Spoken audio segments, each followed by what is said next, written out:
Welcome to Inside Scoop Live, the podcast where indie authors get personal, sharing insights about their books, their writing journeys, and their passions. I'm your host, Sherry Hoyt, and I invite you to join me for engaging conversations with both debut indie authors and seasoned veterans. Whether you're looking for your next great read or a bit of inspiration, you've come to the right place. Let's get started. Hi, everyone. Mark Shaiken returns to Inside Scoop Live to talk about his latest book, For Cause. Part of the 3J legal thriller series, For Cause follows bankruptcy attorney 3J as she fights to save a client whose credibility has been destroyed by a deepfake video and raises the question of how far she's willing to go to win. Before we get started, here's the inside scoop on the author. Mark Shaiken lives with his wife Lauren and their dog Emily in Denver, Colorado. He schooled at Haverford College and Washburn University and practiced commercial bankruptcy law for almost 4 decades before moving on to writing, board service, and his photography and music. And you can learn more about Mark and his work at markshaikenauthor.com. Well, hi, Mark. Welcome back to Inside Scoop Live. Thanks for having me. Absolutely. Tell us about your new book, For Cause, the latest in your 3J series. Yeah, it's the 5th in the series. I took a small hiatus between the 4th and the 5th to write a book of essays and then right back to the main character. And this one was fun to write. They all were, but this was especially fun. And the main character is Josephina Jillian Jones, 3J to her friends. And in this book, she kind of goes after one of her troublesome personal characteristics in that sometimes she leans a little too far over the finish line for a client. And so in this book, she ends up enlisting the services of one of the mobsters in Kansas City to help save her client. Yeah, and I love that twist. That I didn't see that coming. It was shocking to me, but I like, new layers to characters, especially in a series. It's, you got to keep it fresh, right? Yeah, and the particular mobster is one that 3J's boyfriend, Ronnie, chased for decades while he was an investigator on the Vice Squad for the Kansas City Police Department. And so she has the added problem that when he finds out about it, he freaks out. And the same could be said for her mentor, William Pascal. When he finds out about it in a more controlled, lawyer-like way, he freaks out. So she's got everybody freaked out. Yeah, I mean, it not only creates tension in her relationship. I mean, she's getting fallout from everywhere in this case. She is. How far will she go to win one for the client is kind of the overriding question. The book opens with an interesting, I love the topic of this book. It opens with a video, a deepfake video, and it appears to destroy 3J's client live, right on the spot. And that, I think that's especially unsettling right now, given how believable these deep fakes are becoming. What made you want to kind of build the story around this issue? The whole deep fake thing I just find interesting as a sidelight. If you spend any time on social media and you see videos or the reels that run through your feed on Facebook, you start, scratching your chin and wondering, well, how much of that is fake? So I started reading up on them, and one of the problems, I guess, with deep fakes are the creation of deep fake videos and the perfection of them looking more and more real is always a few steps ahead of the detection of deep fakes to try to figure out if that video was real or not. Yeah. So when you marry that up with what goes on in a trial and with evidence in the not so distant past, a lawyer would put somebody on the witness stand and offer a video or a photograph into evidence, and the judge would allow it into evidence immediately because it was a video or a photograph, and therefore, could help the judge understand the case and decide the issues. Mm-hmm. In this case, the judge is going to put the brakes on a little bit while everyone tries to figure out in the 20 days that he gives 3J if the video is real or not. And so the whole deep fake has invaded the courtroom as well in real life. Yeah. You don't get to put a photograph or a video into evidence quite as easily as you did in the past. That is just, I just imagine that's creating all kinds of tough issues for courtrooms. I mean, and I think the judge in your story does a really good job of being objective, and even, the back and forth that he has with his legal aid, was interesting to me how they kind of go back and forth, just trying to determine if the video is real or not. Yeah. Right. And the back and forth that he has with his law clerk, Jennifer Quayle, I hope that the modern day law clerks find that to be very authentic. That is patterned after how the judge I clerked for after law school, would involve me in cases, and we would sit in his office and talk things through. And so hopefully people find that to be quite authentic.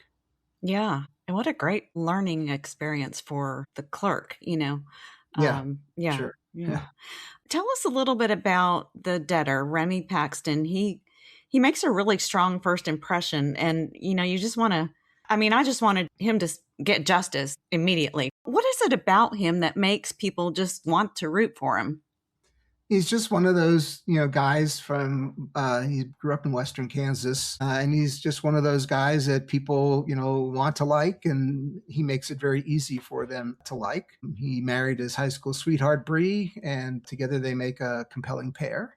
So the book bounces a little bit around in the timeline. So the book starts off with the trial, and then you go back a few weeks to figure out how it got to that point. And how it got to that point was he's in the oil and gas business, and he went to his bank group that has been banking his family for decades and asked for a loan to buy some land in northwest Oklahoma to drill. The bank group had never denied a request he had made like that. Hmm.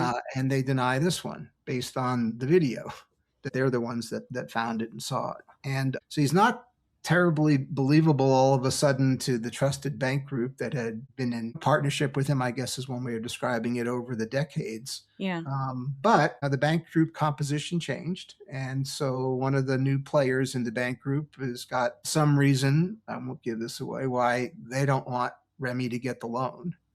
And so it is sort of a character case. Is the judge going to believe Remy Paxton? Are they going to put Remy Paxton on the stand? And if he were to lie, that would be a felony, and those kinds of problems that the lawyers have to then work through. Yeah. You don't really paint a flattering picture of commercial banking. Was there anything you were interested in bringing to light, or did they just work out as the really good bad guys in this case? It just worked out. Some of my best friends are bankers. No, and it's just one of the five banks that's got a problem in the book. No, it's not really any intended indictment of the banking industry at all. This particular banker, if you read the book, as people will discover, has got some things on his plate. Going on. Yeah. Yeah.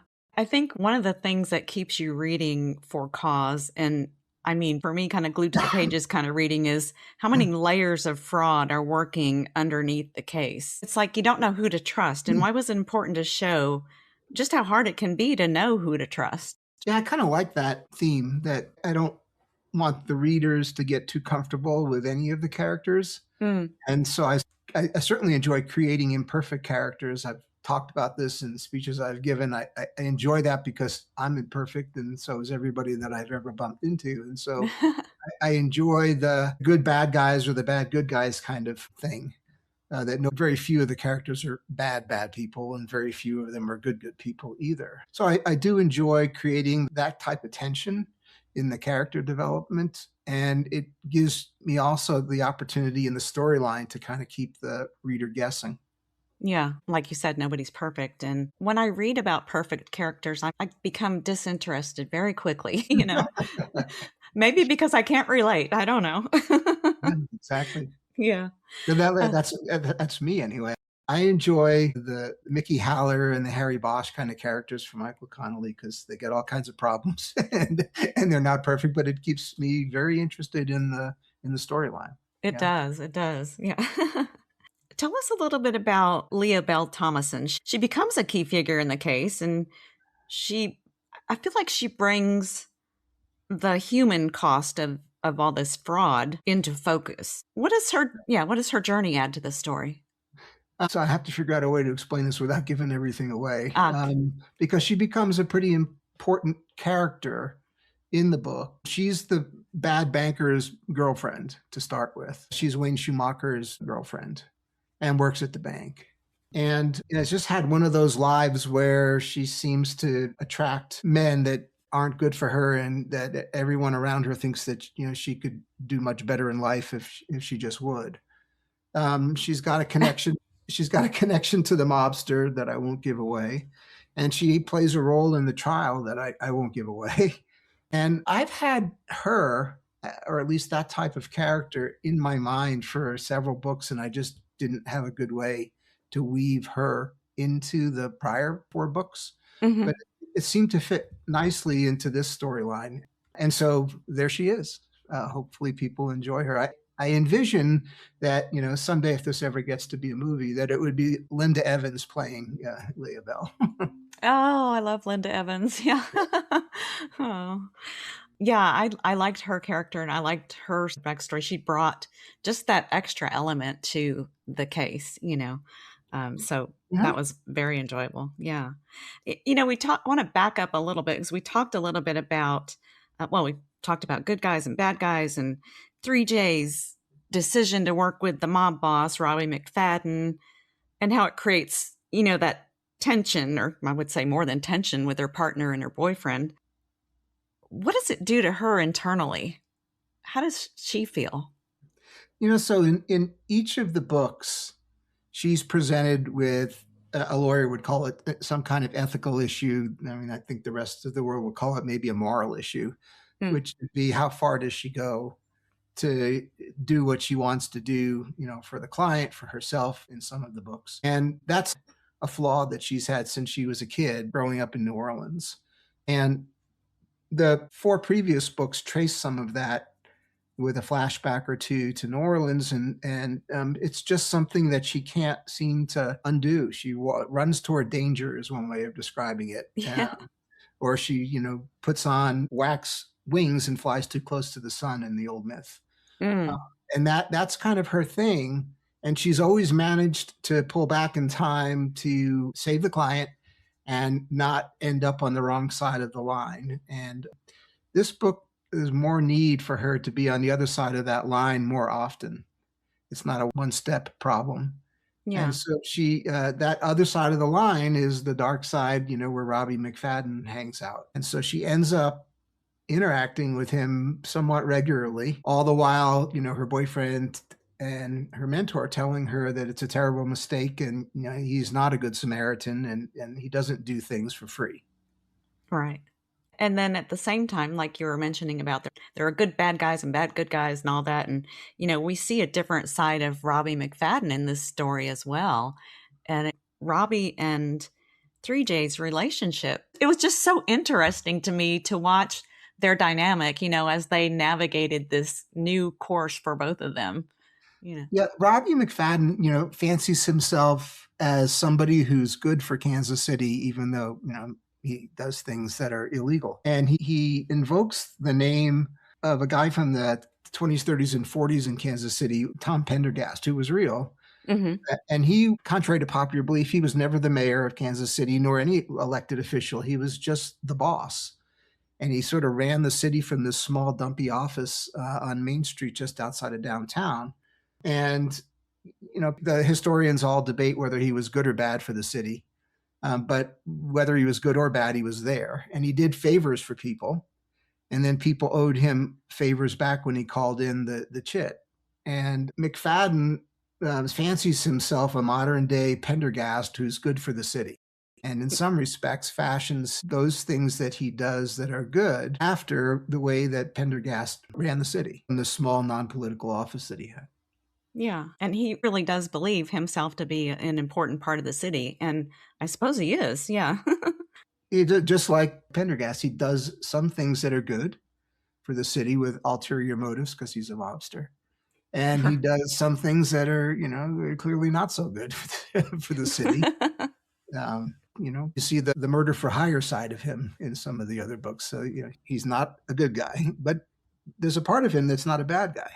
Right. And I enjoyed that part. I like him. I mean, he's a bad guy. I like to dislike, and I don't always dislike him though. That's the thing. No, he has parts of him that he's very articulate. He went to Penn, went to the Wharton School of Business. He's very, very educated and very knowledgeable, and is uh, got a passion for Kansas City history that can, drive people crazy when he is in the middle of a discussion and then has delves into a parable about something that happened in Kansas City history, while the person that he's talking to just wants him to get to the point. Yeah, and he never does.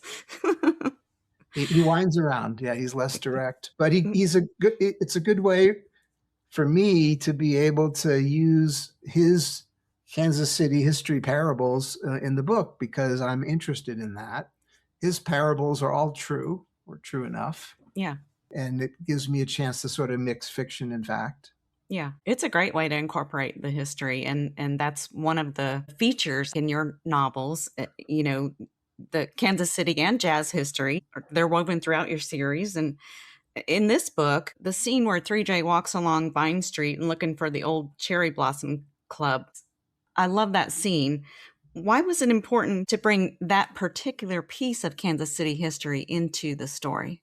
So there's a little bit of that in each of the books. She and Pascal will typically go on what they call a walk and talk.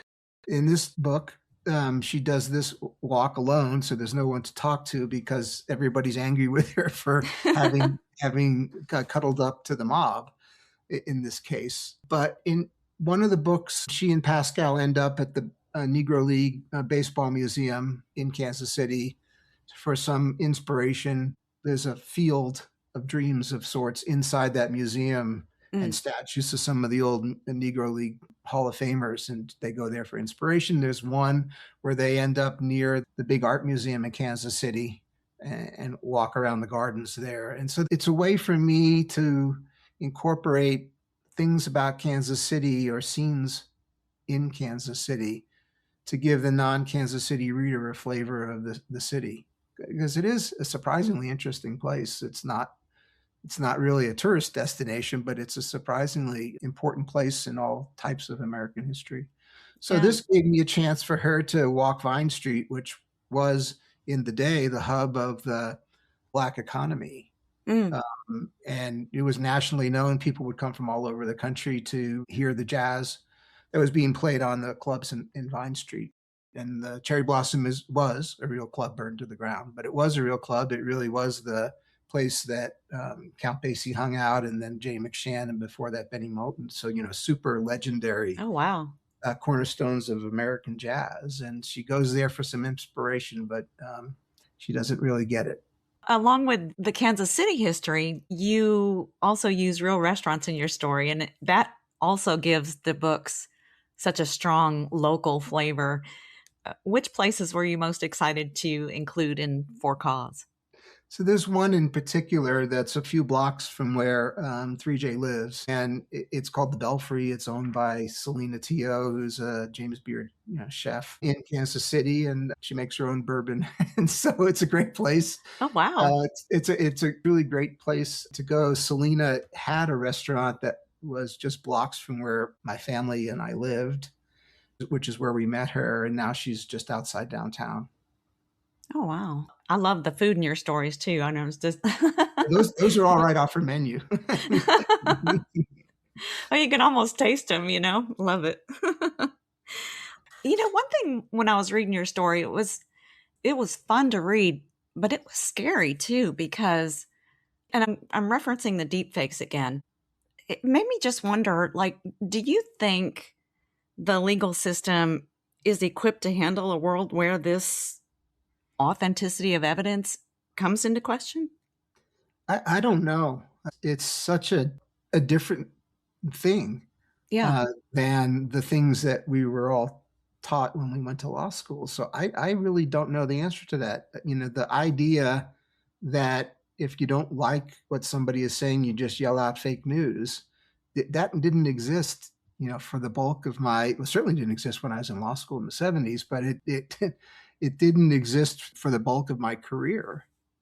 That wasn't the way that people got out of or around something that was a fact that was uncomfortable, but it is the way now. And of course, there was no social media for the bulk of my career, and so there was no place to yell fake news.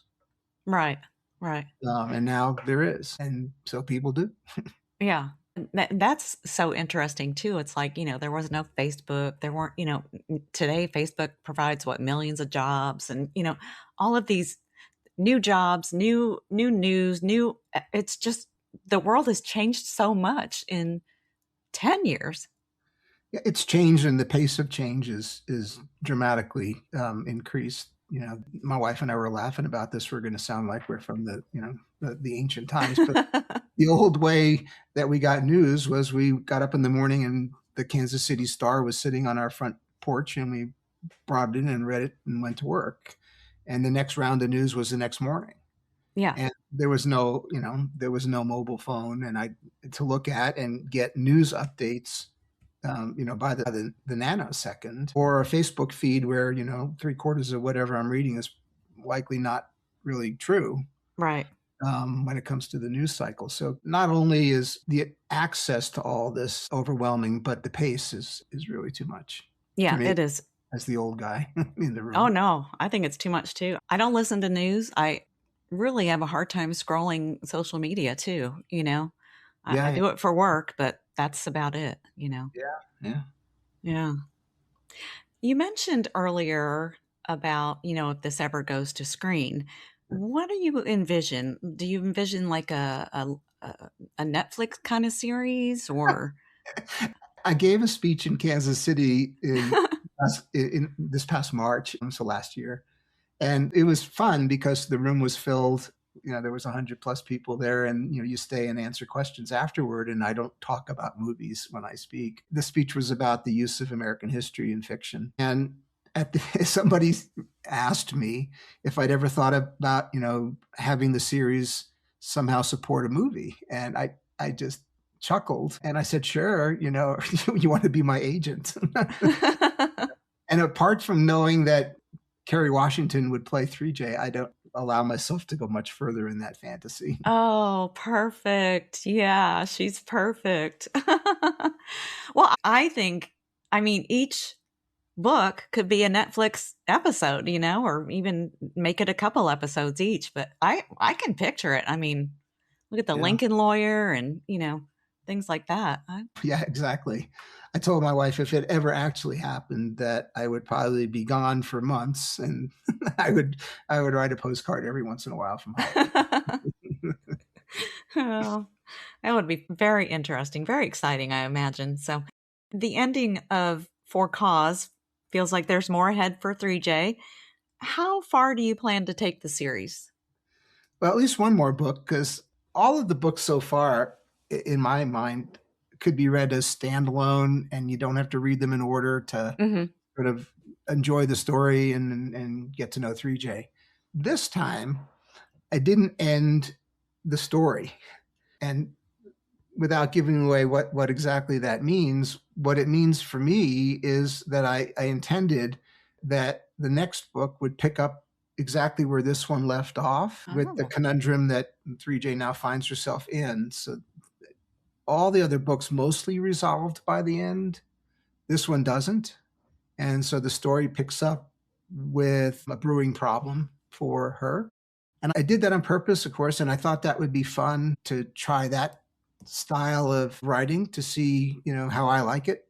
Uh, Mhm. and so that also means now I have to write the next book. I can't not. But that's okay, because I've kind of got the outline going of the next book. I haven't done the research yet, but I have the sort of the storyline of what will happen, and will it get worse before it gets better? Will it even get better? Kind of things I'll have to address.